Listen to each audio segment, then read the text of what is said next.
Hello, Andy John ydw I, Archesgob Cymru. My name is Andy John and I'm the Archbishop of Wales, hefyd Esgob Bangor and also the Bishop of Bangor. I'm really glad to spend a bit of time describing to you what Jesus means to me, be di'r ystyr Iesu I mi. And of course, Christian faith takes us to the very heart of our identity, doesn't it?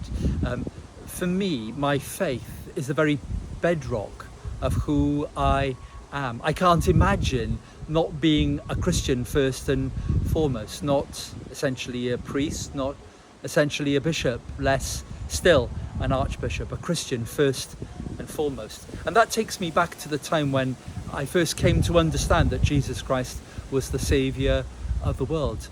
Mi ges i'r fy magu yn Aberystwyth, just tu allan I Aberystwyth, ac wedi cael fy magu hefyd mewn cyd-destun oedd yn eitha crefyddol. Oedd mam yn mynd i'r capel neu dad, ond oedd yn arferol I ni siarad am pethau ysbrydol. A mae rhaid I mi gyfadde, oedd yn anodd wrth I mi edrych nôl I weld unrhyw fath o ffydd bersonol.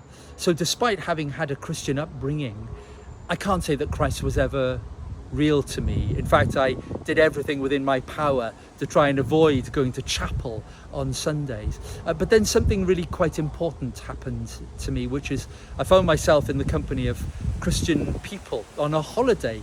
And for the first time, I realised that I'd got this whole thing about Christianity quite wrong.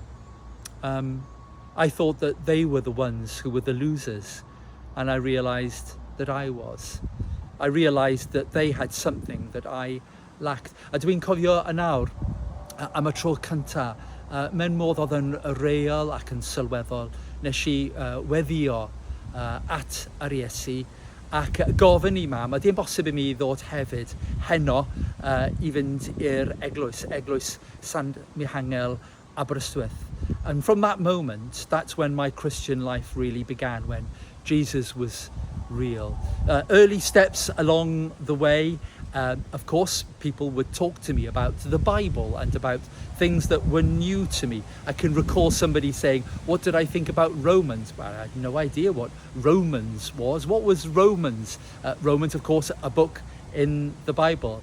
Ac yn yr epistol at y Rifeiniaid, dwi'n cofio yn nawr, nath Paul disgrifio y ffordd mae Iesu Grist yn garu yr holl fyd, ond I ni yn bersonol wedi rhoi ei fywyd drosom ni, drosof fi.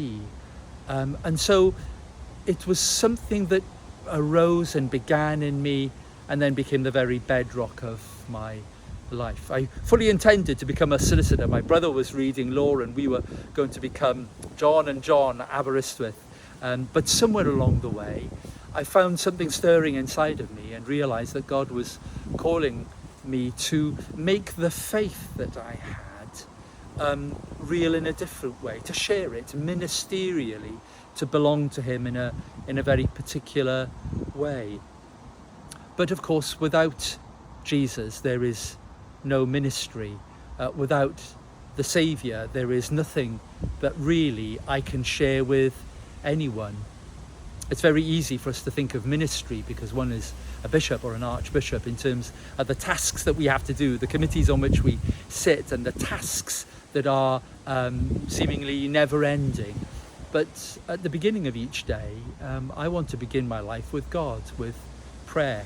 Dwi am darllen ai air ac yn chwilio am ei wyneb ac yn bod yn dawel hefyd I rando ar llais Iesu ac I cydymffurfio fy mywyd I yw patrwm dwi'n gweld yn yr Iesu ac yn dilyn Iesu. Wrth gwrs, dyna beth nath Iesu dweud wrth ei disgyblion, dilyn fi.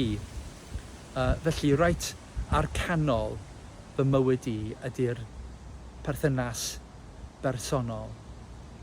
And of course that affects not only the values that I have, the priorities in my own life, but how I see the world, how I see the important things in the world. It's why I want to believe that His kingdom, which is at work all around us, is a kingdom worth having. There are things worth arguing for, worth working for, worth labouring for. And these things, which really have informed my life for a long time now, it seems, are the values still by which I want to be known and live my life. Ultimately, of course, I believe that when Jesus Christ came to me and showed me that he loved me, forgave me my sins, and put his hand on mine, that he would be with me even until the very end. So my faith isn't just for this world now. It's a faith which will take me into that, not that dark night, but a stepping into the presence of Jesus. Fi'n credu bod y dyfodol gyda'r Iesu yn un sydd yn llawn obeithiol i mi, ac yn y dyfodol mi fydd yn adwyrnod pan fydda i yn gweld Iesu wyneb i wyneb. And I'm really sure that what Christ has vouchsafed and promised for me, as St. Paul said, to me to live is Christ, to die is to gain. All of these things are like rivets in my life. They're the things that still guide and control me and hold me to the calling that I've had as a Christian. I'm an immensely hopeful person, not because of the church or because of my life, but because of Jesus, the bedrock, the foundation for faith. God bless you.